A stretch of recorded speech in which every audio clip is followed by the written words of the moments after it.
Արտաքին գործերի նախարար Արարատ Միրզոյանը շնորհավորել է Յոհան Վադեֆուլին Գերմանիայի արտաքին գործերի նախարար նշանակվելու առիթով։ Ակնկալում եմ շարունակել մեր սերտ գործակցությունը ինչպես երկկողմ ձևաչափով, այնպես էլ Հայաստան-Եվրամիություն գործակցության շրջանակներում, գրել է Արարատ Միրզոյանը։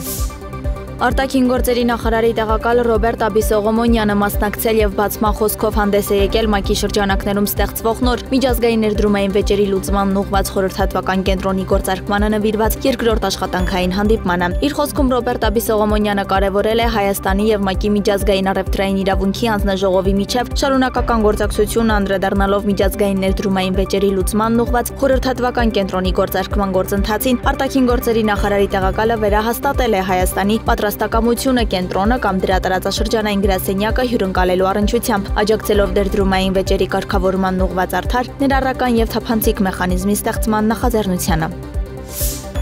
Այսօրվա առավոտյան հակակոռուպցիոն կոմիտեն հատուկ միջոցառում է իրականացրել կոմիտեի աշխատակիցները գործողություններ են իրականացրել ոստիկանության վաղարշապատի բաժնում, ոստիկանության ծառայողներ են ձերբակալվել։ Հակակոռուպցիոն կոմիտեից հայտնել են, որ միջոցառումն իրականացվել է իրենց մոտ քննվող քրեական վարույթի շրջանակում։ Կոմիտեից նաև հաստատել են, որ ոստիկանության 9 աշխատակից է ձերբակալվել հանցագործության դեպք թաքցնելու եւ այդ կապակցությամբ պաշտոնեական կեղծիք կատարելու մեղադրանքներով։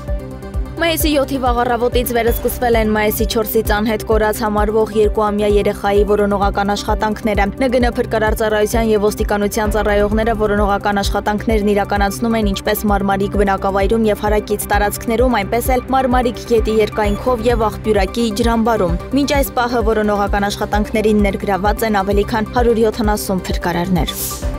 Տարածքային կառավարման եւ ենթակառուցվածքների նախարար Դավիթ Խուդատյանը ընդունել է միջազգային ֆինանսական կորպորացիայի Հարավային Կովկասի տարածաշրջանային ղեկավար Իվանա Ֆերանդես Դուարետին։ Քննարկվել են երկուստեք հետաքրքրություն ներկայացնող հարցեր։